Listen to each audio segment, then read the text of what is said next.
আকৌ এবাৰ আপোনালোক সকলোকে অভাতী খুজলৈ স্বাগতম জনাইছোঁ। আশা কৰোঁ সকলো ভালেই আছে। মই মোৰ আগৰ ভিডিঅ'ত দেখুৱাইছিলোঁ যোৰহাটলৈ যোৱা, আৰু এই যোৰহাটৰ পৰা ঘূৰি আহোঁতে গোলাঘাট জিলাৰ দেৰগাঁও নামৰ ঠাইত এটা শিৱদৌল আছে, নেঘেৰিটিং শিৱদৌল, তাতে সোমাই আহিছিলোঁ আৰু আপোনালোকলৈ কিছু দৃশ্যাংশ লৈ আহিছিলোঁ। আপোনালোকে চাওকচোন।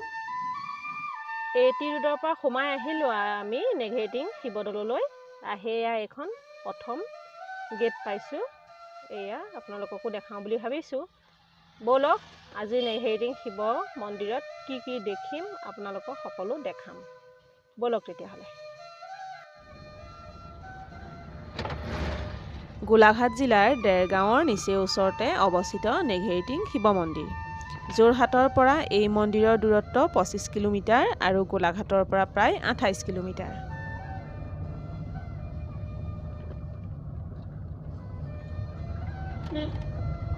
নেঘেৰিটিং শিৱদৌললৈ আহোঁতে দেখা পালোঁ ৰাস্তাৰ দুয়োকাষে খুব ধুনীয়া বাগান। দেখিছেনে? খুব ধুনীয়া লাগিছে, আৰু সেয়া আপোনালোককো দেখাওঁ বুলি ভাবিলোঁ। আকাশখনো দেখিবলৈ খুব ধুনীয়া লাগিছে। এয়া চাওকচোন, ৰাস্তাৰ কামো চলি আছে, শিলৰ দমবিলাক পেলাই থৈছে। এইদৰে আমি আগবাঢ়ি গৈ থাকিলোঁ।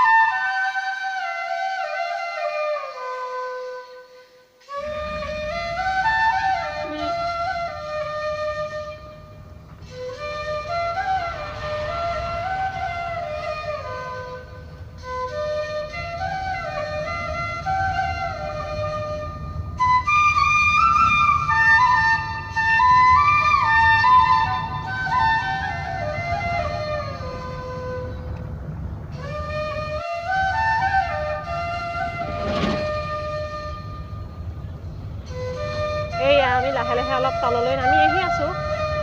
এয়া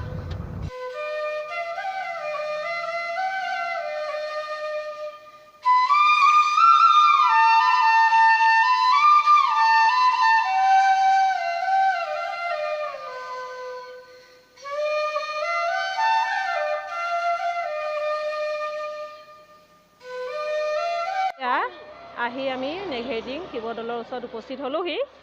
এয়া আহি পাই দেখিছোঁ কেইটামান বান্দৰ, এয়া ওপৰতো আৰু এয়া তলতো। প্ৰথম আমি বান্দৰকেইটাই দেখা পালোঁ আৰু আপোনালোককো দেখাওঁ বুলি ভাবিলোঁ। দেখিছেনে? খুব ধুনীয়াকৈ বহি আছে। আমি নেঘেৰিটিং শিৱদৌললৈ খোজ আগবঢ়াইছোঁ। এয়া ব'লক আপোনালোককো দেখাই থাকোঁ। খুব ধুনীয়াকৈ বান্দৰবিলাক বহি আছে, কিন্তু ভয়ো লাগিছে দেই, বান্দৰবিলাক ওচৰলৈ নাহিলেই হ'ল আৰু। এয়া দেখিছেনে? এটা বান্দৰ পোৱালি ওলমি আছে। এয়া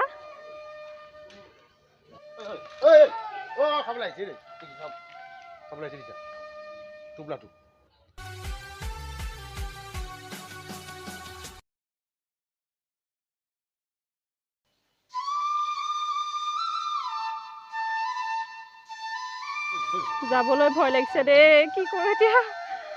বা আগবাঢ়িলেই বান্দৰখিনি আগবাঢ়ি আহে। গৈ থাকোঁচোন বাৰু। এয়া আমি যেন তেনে উঠি আহিছোঁ। এয়া এজাকক খাবলৈ দিলোঁ, দেখিছেনে? বা কি ভয় লাগিছে! একে মুড়ি দি বিস্কুট দিলোঁ, গাৰ ওচৰলৈকে একে জঁপিয়াই আহে। যেন তেনে দি পাৰ হৈ আহিছোঁ, আৰু অলপ দেখিছোঁ, চাওঁচোন কি কৰোঁ। নাম লৈ আগবাঢ়ি আহি আছোঁ। ভয়ো লাগিছে, বান্দৰবিলাক একে কেনেকৈ ছাইডত বহি আছে। লাঠি চাঠি লৈ আহিছোঁ, উপায় নাই। ফোপনি উঠি গৈছে একে। অ' মা, কেনেকৈ চাই আছে, ভয় লাগে। কৃষ্ণ, যেন তেনে পাইছোঁহি ওপৰ। আপোনালোককো দেখাইছোঁ। বা মোবাইলটো থপিয়াই লৈ যায় বুলিও ভয় লাগে। কৃষ্ণ, যেন তেনে আহি পাইছোঁহি আৰু ওপৰ পালোঁহি। এয়া গোটেই বান্দৰ, মানুহৰ ওচৰ চাপি চাপি আহে, ভয়ে লাগি যায় একে। দুটামানটো একে মোৰ হাতৰ পৰাই মুড়িৰ টোপোলা থপিয়াই লৈ গ'ল। বা যেন তেনে পাইছোঁহি দেই। এয়া দেখিছেনে?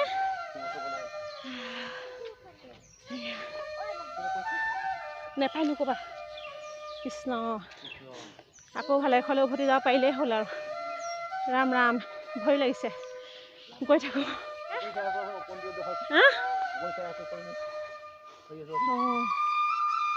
এইদৰে ওপৰলৈ উঠি উঠে ফপনি উঠিল আৰু ভয়ো লাগিল খুব। গৈ আছোঁ, এওঁ হাতত এডাল লাঠি, যেন তেনে গৈ আছোঁ দেই।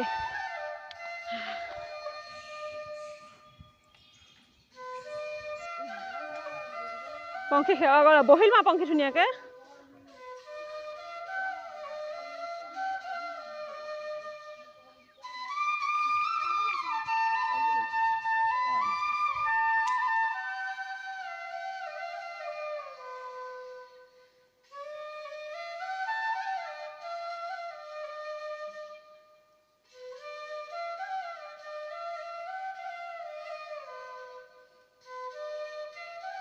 এয়া আমি পালোহি আৰু শিৱ মন্দিৰ। বা যেন তেন আহি পালোহি দেই।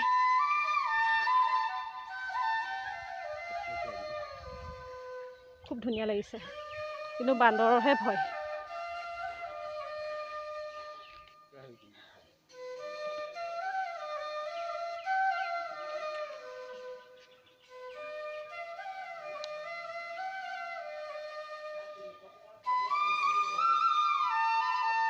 এয়া চেণ্ডেলবিলাক নিয়ে বুলি ৰখীয়া কৰি আছে। চেণ্ডেলবিলাক নিয়ে বুলি এওঁ লাঠি লৈ পেলাই ৰখি আছে। আপুনি আমাক আগবঢ়াই থৈ আহিবগৈ লাগিব, বান্দৰকে।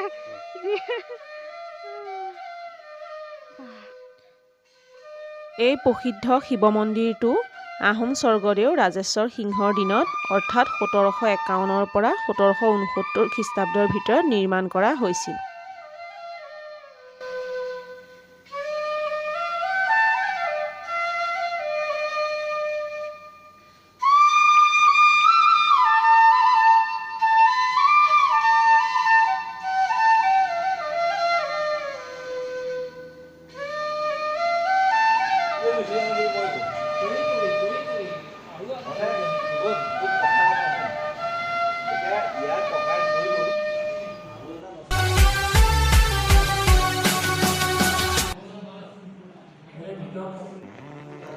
মাজৰ সৰ্ববৃহৎ মন্দিৰৰ সৈতে ই 5টা মন্দিৰৰ সমষ্টি।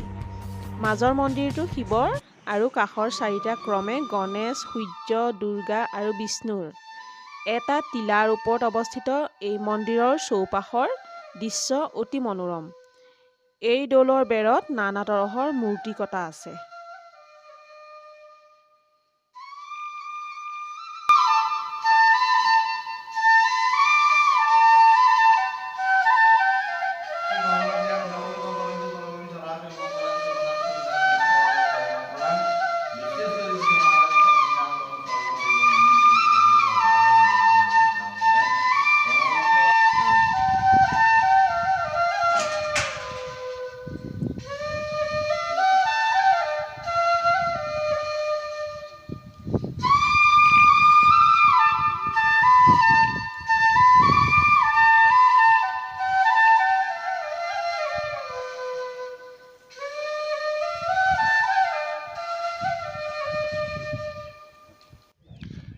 জনশ্ৰুতি অনুসৰি এটা সময়ত ইয়াত নেঘেৰি নামৰ এবিধ সৰু সৰু চৰাইৰ অসংখ্য বাহ আছিল, যাৰ পৰা এই স্থানৰ নাম নেঘেৰিটিং হয়। আন কিছুমানৰ মতে এই মন্দিৰত দেৱদাসী নৃত্য কৰা হৈছিল। এই নৃত্য কৰে নৰ্তকীয়ে। মূৰৰ ওপৰত ওখকৈ খোপা বান্ধিছিল। এই খোপাৰ নাম আছিল নেঘেৰি খোপা। এই নেঘেৰি খোপাৰ পৰাই এই অঞ্চলটোৰ নাম নেঘেৰিটিং হয়।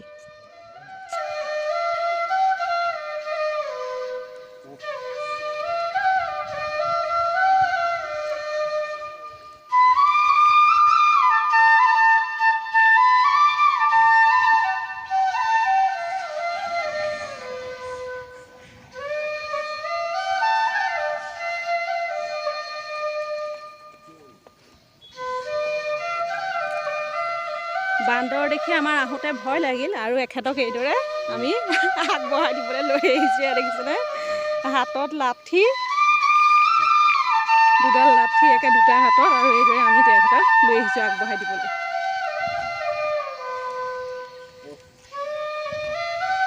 এইয়া আমি এপেকেট মুৰি আনিলোঁ আৰু বান্দৰখিনিক এইদৰে দিছোঁ।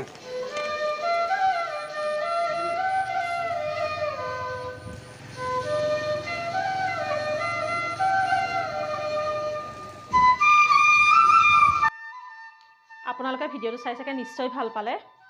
সঁচাকৈ আমাৰো এই মন্দিৰটো দৰ্শন কৰি খুব ভাল লাগিল। বহুত বান্দৰ আছে। তেতিয়াহ'লে ভিডিঅ' চোৱা সকলোলৈকে মোৰ ফালৰ পৰা বহুত বহুত ধন্যবাদ। যদি ভিডিঅ'টো চাই ভাল লাগিছে তেনেহ'লে লাইক কৰিব, শ্বেয়াৰ কৰিব আৰু কমেণ্ট কৰিবলৈ নাপাহৰিব। আৰু আপোনালোকৰ কোনোবা যদি মোৰ চেনেলত নতুন হয় তেনেহ'লে চেনেলটো ছাবস্ক্ৰাইব কৰি দিব। ভিডিঅ' চোৱা সকলোলৈকে মোৰ ফালৰ পৰা বহুত বহুত ধন্যবাদ জনাই আজি ভিডিঅ'টো সামৰণি মাৰিছোঁ।